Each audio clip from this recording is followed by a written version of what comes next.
নমস্কার বন্ধুরা, দিশানের রান্নাঘরে সবাইকে স্বাগত। আশা করছি আপনারা সকলেই ভালো আছেন। আজকে আবার একটা নতুন রেসিপি নিয়ে চলে এসেছি। আজকে আমরা পাঙ্গাস মাছ দিয়ে একটা রেসিপি করব, পাঙ্গাস ট্যাংরা। এই যে দেখুন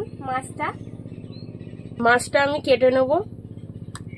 কত বড় মাছটা দেখুন।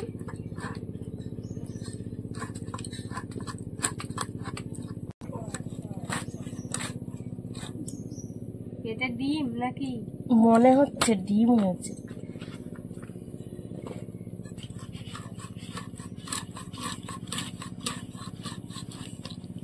হ্যাঁ তো ডিম হয়েছে নাকি? হ্যাঁ ডিম হয়েছে।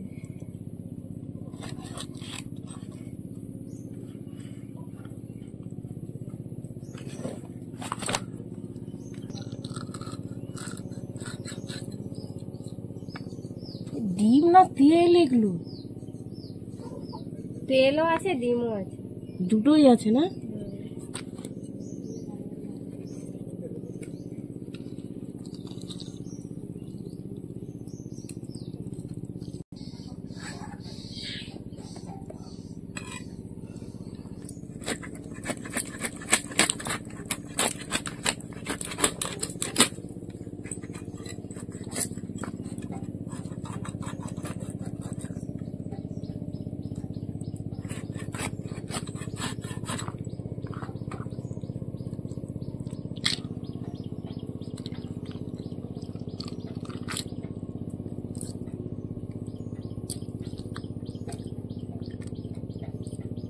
এইটা পুরো তেল।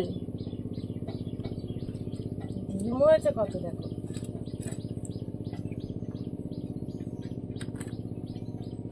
ডিম দিয়ে তো একটা রেসিপি হয়ে যাবে।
মাছগুলো কেটে ধুয়ে নিয়ে চলে এসেছি। এবার উনুনটা জ্বালিয়ে নিচ্ছি। আর আমি এদিকে আলু কেটে নিচ্ছি। উনুনটা ধরে উঠেছে, এবার আমি কড়াইটা বসিয়ে দেবো। এবার মাছগুলো লবণ হলুদ মাখিয়ে নেব।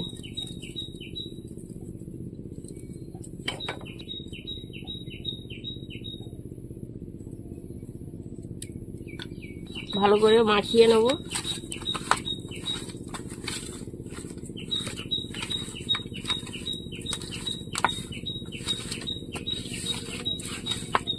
কড়াই গরম হয়ে গেছে, তেল দিয়ে দেবো। এবার মাছগুলো ভেজে নেব।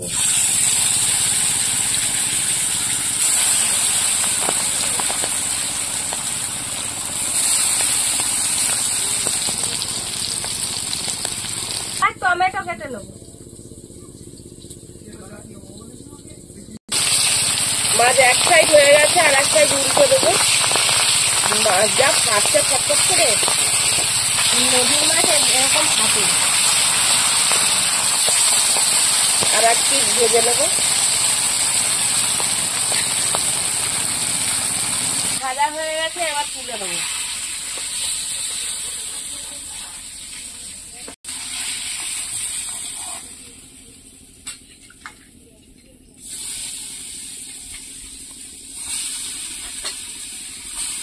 মাছটা ভাজা হতে হতে আমি এই ডিমে বেসন গুলো মাখিয়ে নেবো। বেসন নিয়ে নিচ্ছি, হলুদ, লবণ। এবার ডিমটা ভালো করে মাখিয়ে নেব।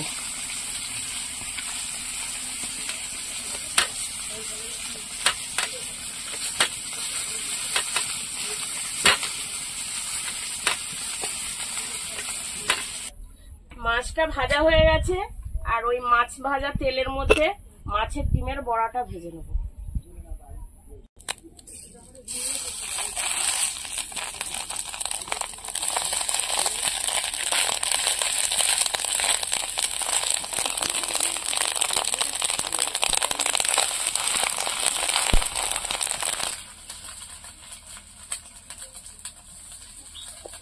ডিমগুলো কত নরম, কিন্তু তেলে দেওয়ার সঙ্গে সঙ্গে শক্ত হয়ে যাবে।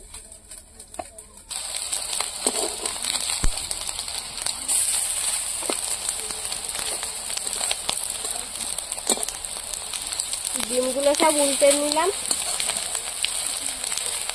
হালকা আছে ডিমগুলো ভেজে নেবো। সব ডিমগুলো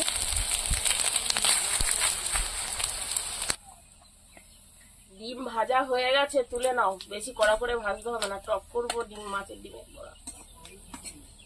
বন্ধুরা, এই পাঙাশ মাছের ডিম দিয়ে আজকে তেঁতুল দিয়ে টক হবে। আপনারা কখনো খেয়েছেন? যদি খেয়ে থাকেন তা কমেন্ট করে বলবেন। দারুণ লাগে এই মাছের ডিমের টক খেতে।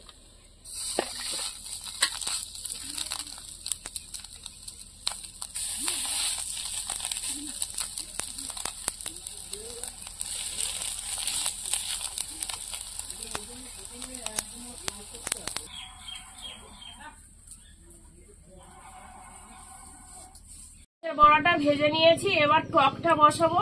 শুকনো লঙ্কা তেলে কেটে দেবো, গোটা সরিষা,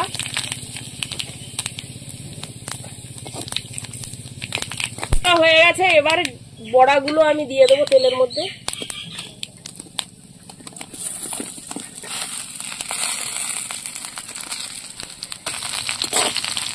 তোমার টক গলা কি হলো? হ্যাঁ, এবার টকের জল দিয়ে দাও। এবার এই তেঁতুলের জল দিয়ে দেবো। ভালো করে আমি করতে করতে টকটা বার করে নিয়েছি।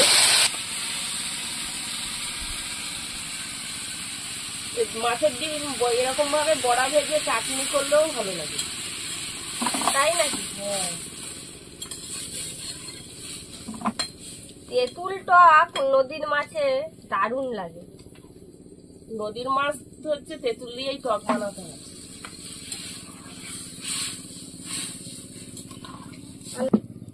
ঠিক আছে, ঠিক আছে। টকটা ফুটে উঠেছে, এবার আমি হলুদ দিয়ে দেবো, পরিমাণ মতন লবণ দিয়ে দেবো। এবার হালকা আঁচে কিছুক্ষণ ফুটিয়ে নেবো টকটা। মতন চিনি দিয়ে দেবো। মাছের ডিমের টক রান্না হয়ে গেছে।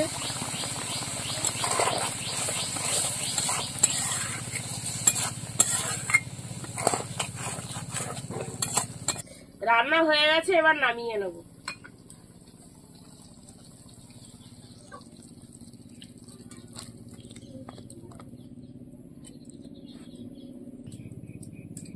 মাছের ঝোল বসানোর জন্য এবার কড়াইতে তেল দিয়ে দেবো। আলুগুলো ভেজে দেবো লবণ হলুদ দিয়ে।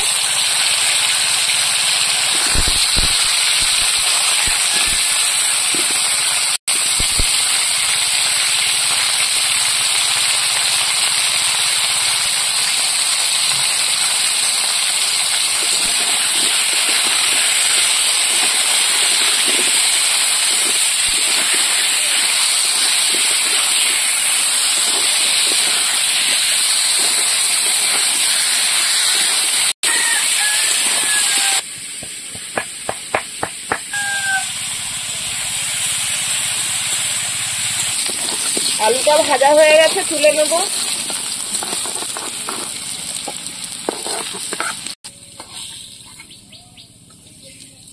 পাঁচ ফোড়ন, পেঁয়াজের কুচি,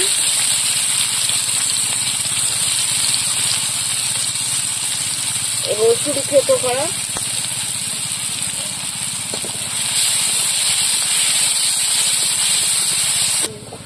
পেঁয়াজটা হয়ে গেছে। এবার টমেটো গুলো দিয়ে দেবো।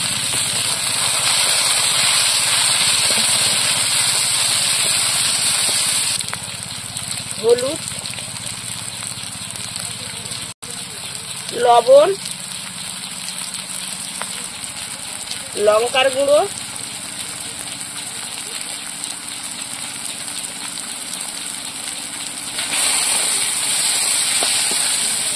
এবার একটু জল দিয়ে দেবো, দিয়ে মশলাটা কষিয়ে নেবো।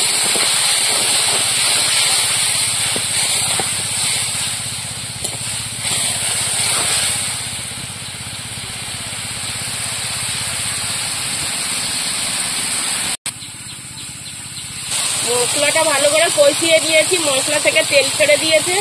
এবার ভেজে রাখা আলুগুলো দিয়ে দেবো।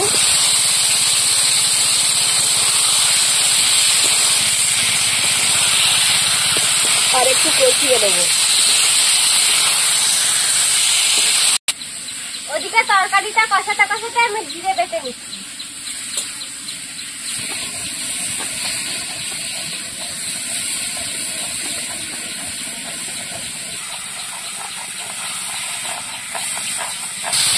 কষানো হয়ে গেছে, এবার জল দিয়ে দেবো।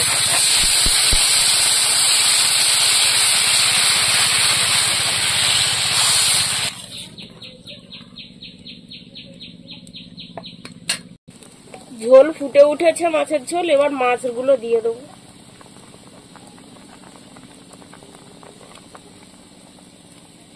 এইভাবে রান্না করে খেয়ে দেখবেন বন্ধুরা, দারুণ লাগে খেতে।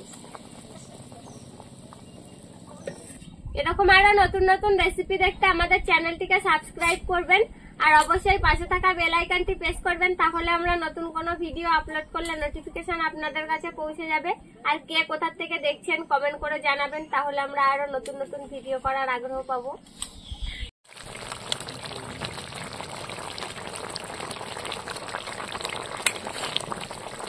আলু সেদ্ধ হয়ে গেছে দেখুন। এবার আমি জিরে বাটা দিয়ে দেবো।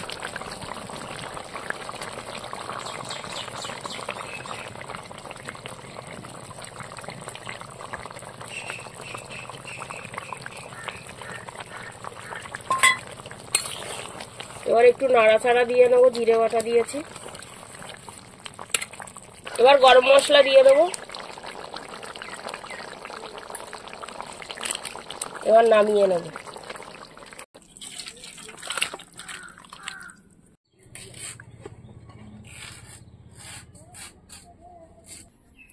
এবার তরকারি খেয়ে দেখবো কেমন হয়েছে পাঙাশ মাছের ঝোল। একদম গরম তরকারি আর গরম ভাত,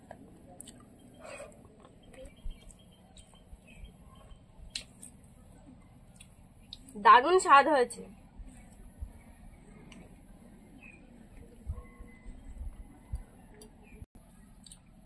আপনারাও বাড়িতে এইভাবে তৈরি করে খেয়ে দেখবেন, এত সুন্দর লাগছে খেতে।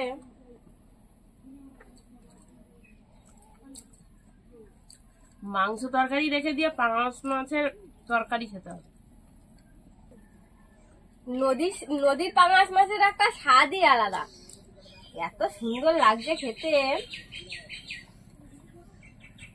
এবার মাছের ডিমের টক খেয়ে দেখবো কেমন হলো। বড়া তো এমনি এমনি খেতেও ভালো লাগে। দারুন দারুন।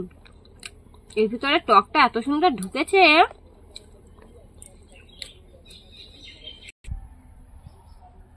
দারুণ লাগছে টকটা।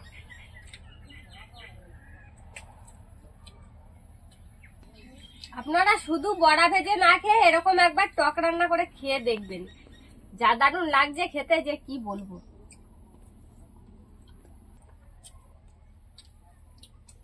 বড়াগুলো খেতে। আমাদের আজকের পুরো ভিডিওটি শেষ পর্যন্ত দেখার জন্য ধন্যবাদ। ভালো লাগলে লাইক কমেন্ট শেয়ার করবেন। আবার ফিরে আসবো নতুন একটা রেসিপি নিয়ে। সবাই ভালো থাকবেন, সুস্থ থাকবেন।